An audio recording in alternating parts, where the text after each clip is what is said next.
Sacred Space. So, welcome back again to the second part of Sacred Space in West Limerick 102. My name is John Keeley, still joined by Shane Ambrose and the other end of the Skype line, somewhere out there in Skype land. And Shane, you have a very special guest joining us today. Sorry, well, thanks, John. Thank you for that. So we have a very special guest on this week's programme, and we're delighted to welcome back Bishop Brendan Leahy, Bishop of Limerick. Bishop, welcome back to Sacred Space. Good morning. How are you keeping? Thanks very much, Shane. Good to be back. Now, Bishop Brendan, we'll bring you back on the programme. You've been very good to us over the last while. You have generally visited Sacred Space once or twice a year just to say hello and let us know what's going on in the diocese from your perspective. So we said we'd have you back on again this year. Now, although it's taken us a while to manage to align the calendars, but we've eventually managed it. So welcome you on the programme this morning, and we wanted to talk to you and get your thoughts on a couple of things that affect the diocese, or things that are going on in the diocese at the moment. Now, as listeners will probably remember, about 2 or 3 weeks ago, we had Noreen Lynch on from the Diocesan Pastoral Centre telling us about upcoming events. And one of those events was a Diocesan Assembly Day, which was held at the end of September in Limerick. And at it, there was the progress report for the events and things that have been taking place in the diocese since, of course, Synod finished in April 2016. That's right. Well, first and foremost, let me say I'm delighted to be on Sacred Space, and I'm delighted we've managed, as you say, align our calendars. It's always great for me, and I do enjoy the hospitality and the welcome. It gives a chance as well to talk about, as you say, things that are going on in the diocese. The assembly we had was wonderful. There was about 300 people at it. And basically what we tried to do was give an update in terms of where we are in our pastoral plan. And if we remember, the pastoral plan comes out of the Synod, which of course gathered many, many people from across the whole diocese, indeed over 5,000 people between the inputs and questionnaires and all the rest. So all that boiled down eventually to a pastoral plan which has 6 areas in it. And we did a kind of little updates as to what's happened in each of the 6 areas, very short, very brief, naturally. And I think there was a great sense of excitement and also gratitude, because one of the things we did was to make little short videos around some of the initiatives. For instance, a little short video, and we're talking about 1-minute videos, of young people down in Kilfinnan who have pioneered the John Paul II Awards in the diocese. There was another, was a baptismal team initiative out in Abbeyfield. Another was a kind of St. John's area, the pastoral area, meeting together and seeing how they're planning to go forward, looking at their whole area and what the new structures are needed there. So in each case, we did this 1-minute video, and it just showed us, okay, we actually can see people, we see what they're doing, life is moving forward after our synod, after our pastoral plan.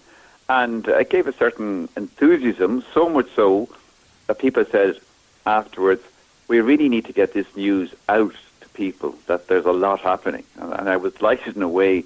Perhaps we were slightly criticised for not getting it out enough, but that was a good criticism, because it's true, we need to get the good news out.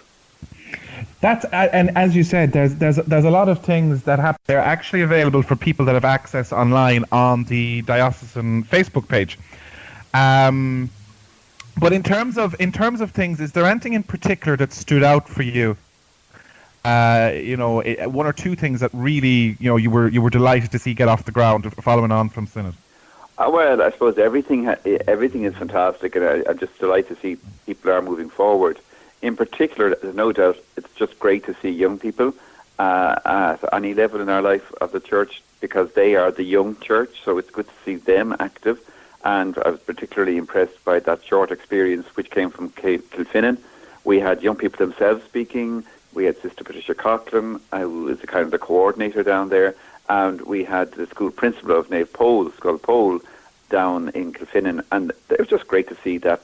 And Father Michael O'Shea, the parish priest down there, all of them talking about this wonderful initiative of young people who've been helping out, just not only in the church but also in the tidy towns and various initiatives down there, but very much linked with the church. And in fact, some of those young people actually came to our assembly, so that was a particularly encouraging thing for me, I think. So I was particularly happy with that. Secondly, I suppose the whole world and area of families, that was a big thing, because naturally, we're being helped. We've taken family as one of our big themes, and naturally it's what we want to go forward with. So we've set up a family forum for the diocese, but of course we're now being helped because the Pope, as you know, has chosen Ireland for the World Meeting of Families event next year. So the preparations for that are obviously feeding in directly into our own pastoral plan, and that too was very positive. So in fact, we had a lot of inputs at the meeting about the family, and of course this is crucial. And one of the great things we had was last Sunday week, we had 3,000 people at Mary Immaculate College for what was called a Family Fun Day. It was a wonderful atmosphere. We had games, indoors, outdoors. We had a little animal farm. There was a thing called Zorbs, which I had never heard about before. There was indoor football. Then for the children, there was arts and crafts. There was archers. There was the obstacle race. There was musical chairs. There was, food. There was choirs, singing, bands playing. And it was a wonderful atmosphere. And people felt, this is a great diocesan day. It's like a diocesan family day. So I was particularly encouraged by that. So I suppose those two things I'd take out of the assembly. We highlighted those two things. You referred there, Bishop, to the World Meeting of Families, of course, which is to be held next August in Dublin, and of course, nationally, obviously, we're getting prepared for it, and we had Brenda Drum on the program a couple of weeks back. But in terms, from a diocesan perspective, I suppose, what would be the things you'd like people to know about and maybe to focus on over the next couple of months as we head into the preparations for that gathering next August? Well, I suppose a few things. First of all, that it isn't just about next August. The Pope clearly wants us all to look again and focus again on family life and the value of family life. He's very clear, as he puts it very well. Nobody, no family drops down from heaven perfect. We're all on a journey. We're all having to take steps. We're all having to work at our family life. But the important thing is, it is a treasure. A family is a place we all go to in our times of need. Our families are there at times of celebration. It's something we should never take for granted. But we do have to work at it. And I suppose from our point of view, we, of course, have the good news of Jesus Christ, who's helped us to live relationships that are positive, that build up the family spirit. And that's the main thing we want to promote. But the Pope himself has written a wonderful document on what he calls the joy of love, Amoris Laetitia.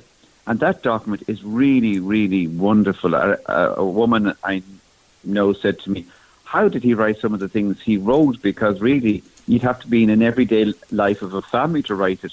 Because it's some of the images and some of the references he makes are really real and down to earth and homely. So what we've tried to do is to take that document and break it down into 6 lessons, or 6 sessions, I should put it that way, which we hope over Lent we'll offer to people so that they can get into the document and understand and hear what the Pope has to say, and at the same time chat about family life today and think it through in terms of their own family. But that'll be for Lent. But before that, we have a few initiatives which are wonderful.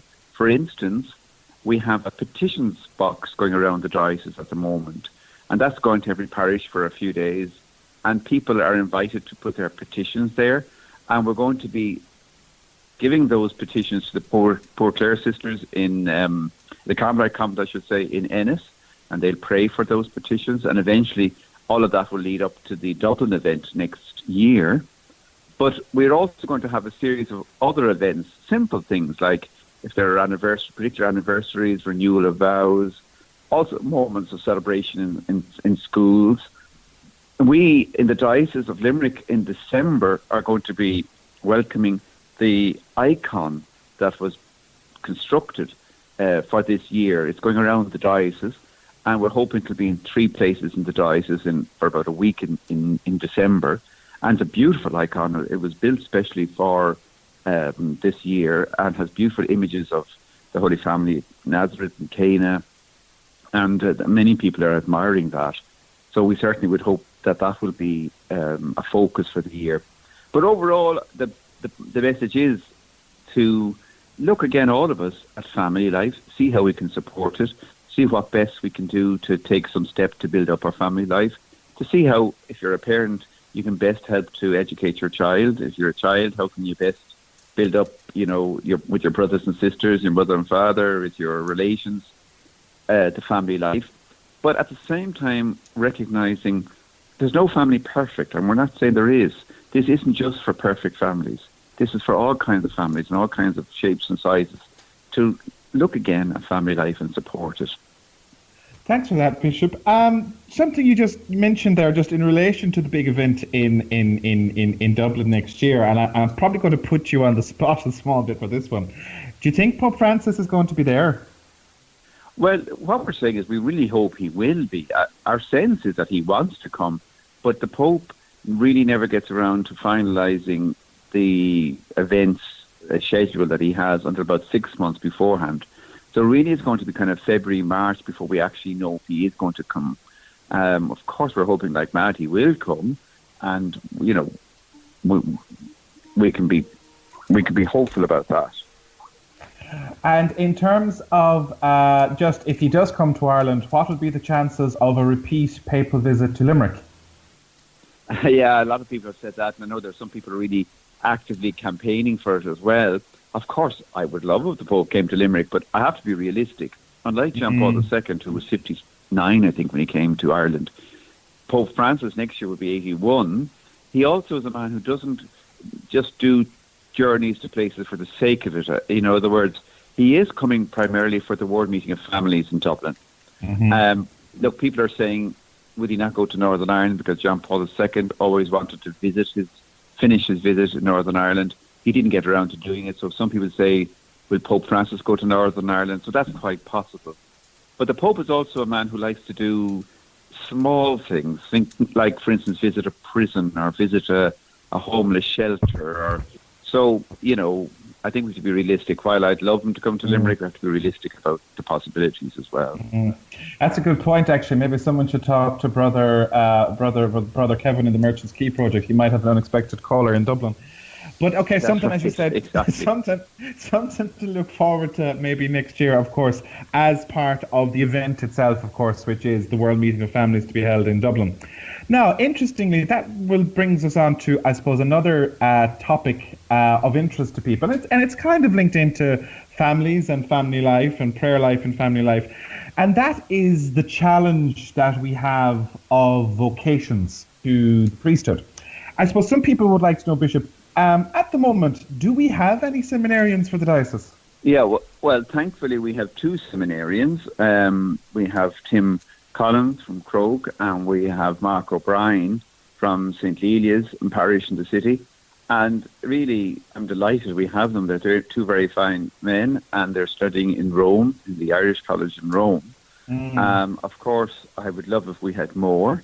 I have appointed Father Richard Keane, who's one of our younger priests, as our vocations director, and he just come back from studies, so he will be setting up a committee together with others. And I know we're blessed at the moment to have also, for instance, the new Dominican sisters who have great energy in life, and we've got the Franciscan friars and others who are very keen to work and together on promoting vocations.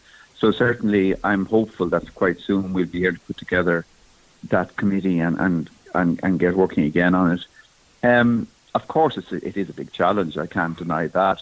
But, we have to kind of bow to God's ways and try to understand what God is saying in all of this. Sometimes vocations appear out of nowhere, like the two men we've had. We're studying. They both have master's degrees, so they have a great formation behind them, and it's then they consider coming forward for priesthood. They're in their mid to high 20s.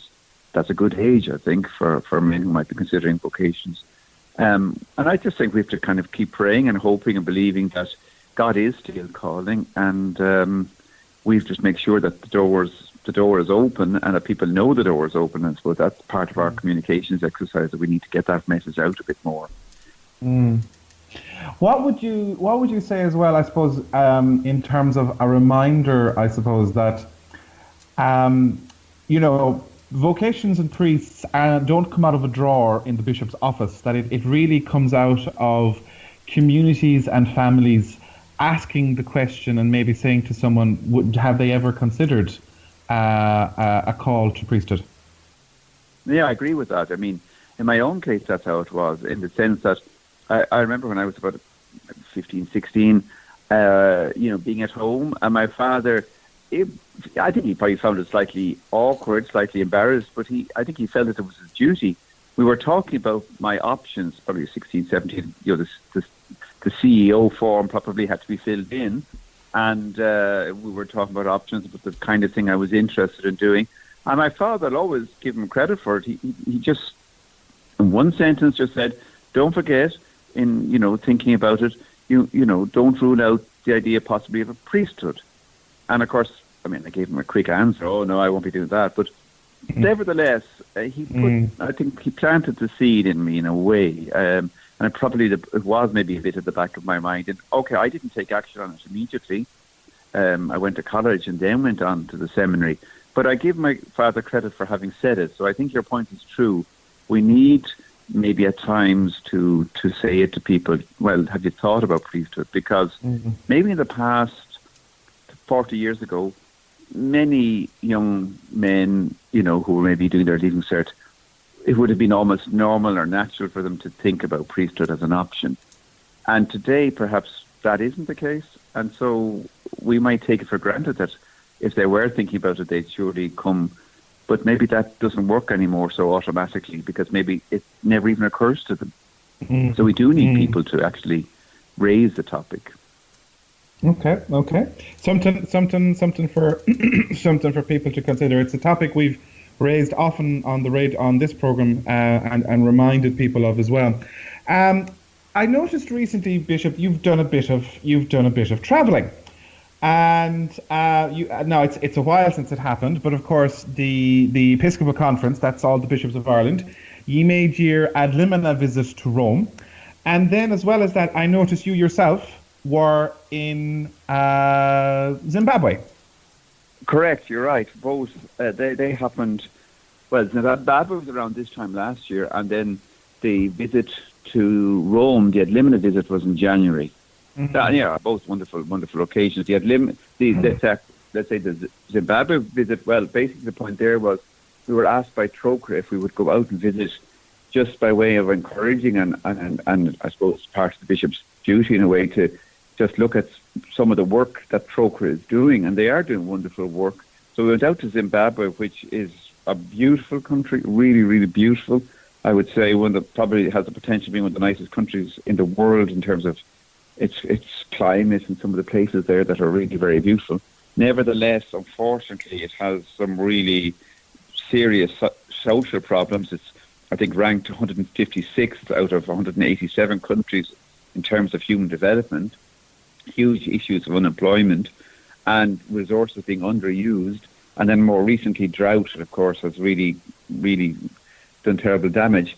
Now, the first thing we should say, of course, is there's wonderful Irish missionaries who've been out there doing huge work. Carmelites, Franciscans, Little Sisters of St. Francis Presentation, Kiltegan, Missionaries of Africa. They've been doing wonderful work out there. And in fact, we met one of them, a Sister Eunice. She's been there 35 years working with young people in the Mutare Diocese.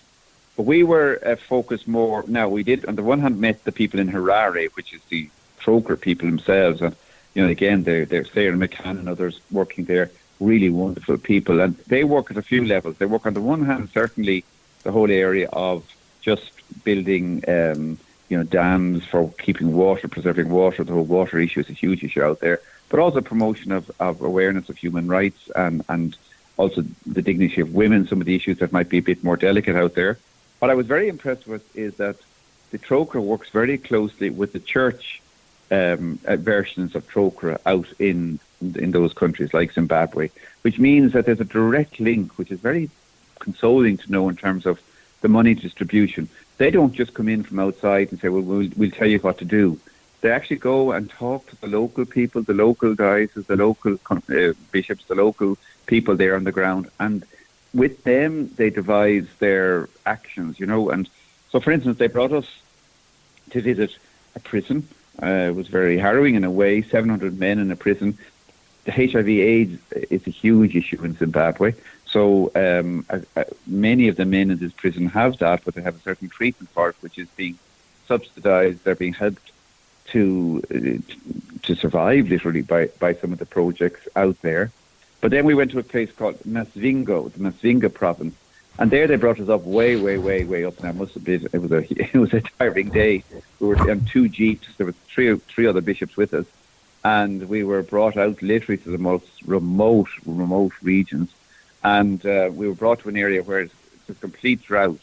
But what they've done is they've built a dam so that when the water would come, it'll collect the water, and it'll save the lives of 170 families in that area. In fact, after that, they sent us a photograph. We saw it, But also other kind of boreholes and places just make water available to people, which, seems so obvious to us, but out there it's absolutely a treasure. So that was a very, very powerful experience, and we met people then back in Harare, talked to us about human rights and difficulties they've had too. It's not been easy, but we can see for ourselves, even though we were only there a week, but an amazing work is going on. But certainly we need to pray for countries like that, because there's a lot of issues they're facing, So that was Zimbabwe. I mean, maybe say a bit about the ad limina, or what would you like to talk about? Yeah, I suppose the first thing with the ad limina, I suppose we better explain what an ad limina is.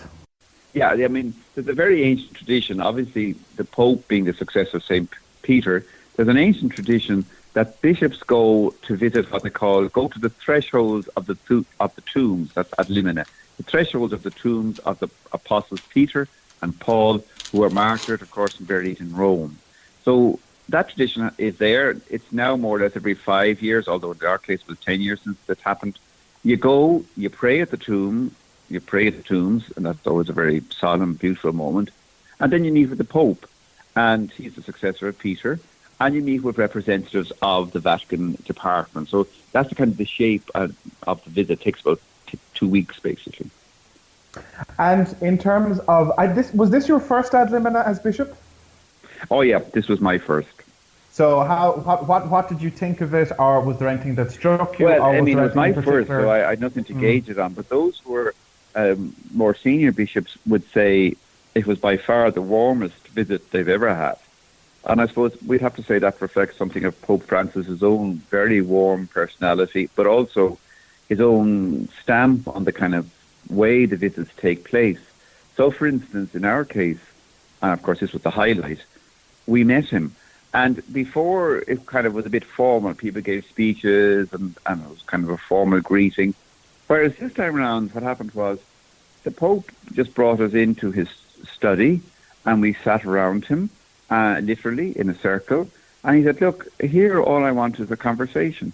And it's a conversation between us all. And you can say whatever you want to say. You can give me advice, you can criticize me, you can say what you want. And he said, let's live it with that kind of freedom. And it was a lovely conversation, and it went on for the best part of 2 hours. And Pope, a great listener, really, really great listener, and attentive in listening, but also a wonderful teacher by example. And I'll give you a little example. There was, even though the Pope understands a bit of English, so he was kind of where you could see he understood something directly, nevertheless, he had a translator beside him who was translating. And at a certain point, the Pope must have noticed that the translator was getting a little bit hoarse. So the Pope spontaneously, because we didn't quite know what he was doing, spontaneously got up and walked across the room, and we weren't quite sure where he was going, and went to the wall, as it appeared to me, but of course there was a hidden press in the wall, and he opened the press and there were bottles of water, mineral water, and he brought the bottle of mineral water back for the translator because he was hoarse. And I just thought the simplicity of that gesture really spoke volumes on the part of Pope Francis. These small things done well and with simplicity, and he was living in a way the message, but also, as I say, listening very attentively to us and encouraging us. He knows Ireland. He has been in Ireland, as we know, in 1983. He spent 3 months here. So he also knows that we have problems, not least with vocations, but he wanted to encourage us, and I think that was what we came away with, enormously encouraged. Very good, very good, very good. Bishop, listen, we want to say thank you very much. I'm afraid time has caught up with us this morning, but we just want to say thank you very much for coming on Sacred Space, and we'll hope to have you on again shortly soon, and for sharing with us this morning on the radio programme. Thank you very much, Shane, and thanks to John. I wish you well. Listeners, wish them really well. Today, of course, is Mission Sunday, so we'll pray for missions especially. Okay. Thank you very much indeed, Bishop, for joining us. And Shane, maybe at this stage we might leave this section of the programme. I playing a little bit of music by Liam Lawton, and this one is entitled Benedictus.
Sacred Space,